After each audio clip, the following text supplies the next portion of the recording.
nERD bOX. 19 years and about 30 plus rolls later, and the Van Wilder train is still riding strong today. And for some reason, the 13-year-old little boy in me always is going to laugh at penis jokes.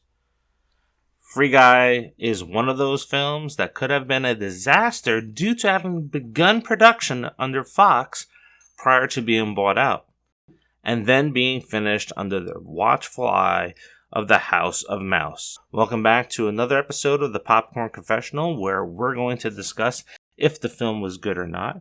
This is Dave from nERDbox, joined by my co-host Jenn. Fire up that Jiffy Pop and meet us in the booth.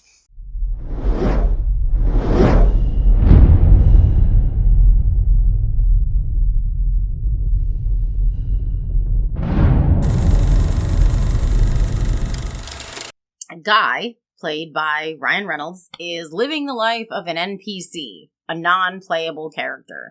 He wakes up, he goes to work, he gets held up at the bank, he goes home, he goes to sleep, repeat. You know, normal stuff. Yeah, normal stuff every day.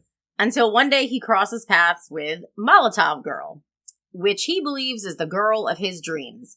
This causes Guy to deviate from his programming in order to prove himself to her, leading him to discover a hidden world within his own when he puts on a pair of sunglasses where he can be the hero in Free City, the game, or where he lives, and unknowingly become a social media icon in the real world. This movie here essentially is a bit of a combination of a few different things. The Truman Show, Ready Player One, and a couple other films that kind of jumped out. You know, a little bit of Pixels for me was tossed in there, and They Live. And the reason why I think of They Live is because of the sunglasses. Mm-hmm. And that's one of the things that is brought up in the film, right? There's your non-playable characters that don't wear any sunglasses, and then there are your gamers, your players that all wear sunglasses.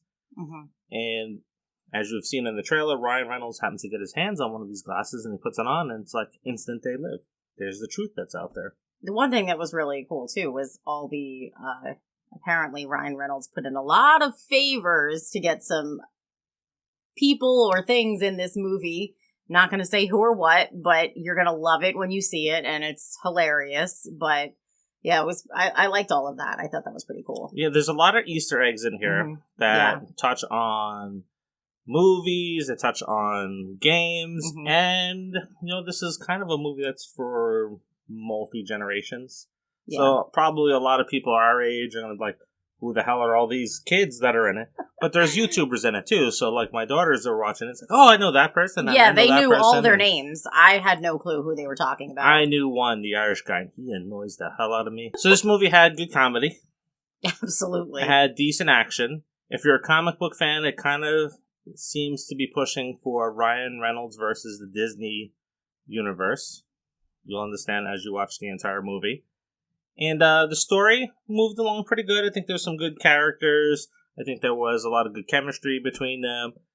Again, it depends on where you're at with Ryan Reynolds. Are you sick of seeing the same thing? Because I think he kind of plays this character over and over and over again. And, no, if you're tired of it, you may not like this film.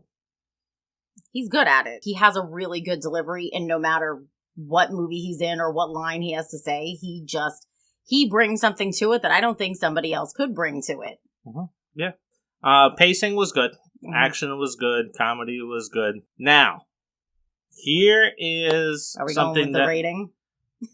Here is something, possibly. Here is something that we've kind of talked about with other films in towing that line between PG-13. That's what I was getting at. And being R-rated. Yeah. This movie does it superbly. Yes. Because there is an F-bomb in there, and we know the rule. One. There's only one. And there is a lot of adult humor in this movie. Absolutely. But if your kid is like most kids, it'll go right over their head. I mean, we had our 12 and 13-year-old daughters with us, and they were just like, what's that mean? Nothing. So it went, and they're teenagers, and it went over their head. So, but it was hilarious for us and our 19-year-old son. Mm-hmm. Yeah, definitely. So this is, again, proof that Disney can probably pull off a Deadpool at PG-13 if they had to, because it works here. Look, yeah, the blood's fine. Okay, you don't need to see the blood all the time. Texas Chainsaw Massacre is a perfect example of that. No blood.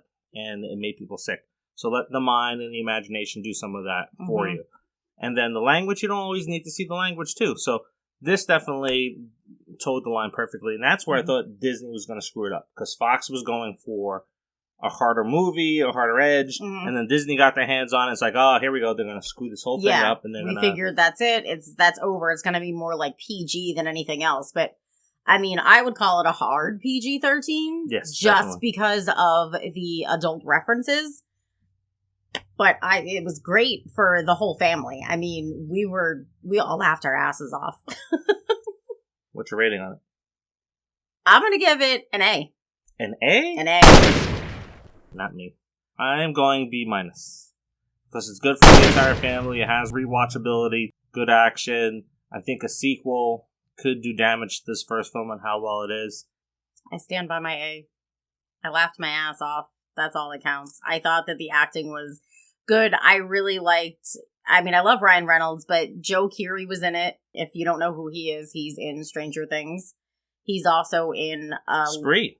Yes, I was just going to say, a movie I stumbled upon on Netflix and was like, yeah, we're just going to, why not? We'll watch it. It's called Spree. It's really good. He's excellent in it.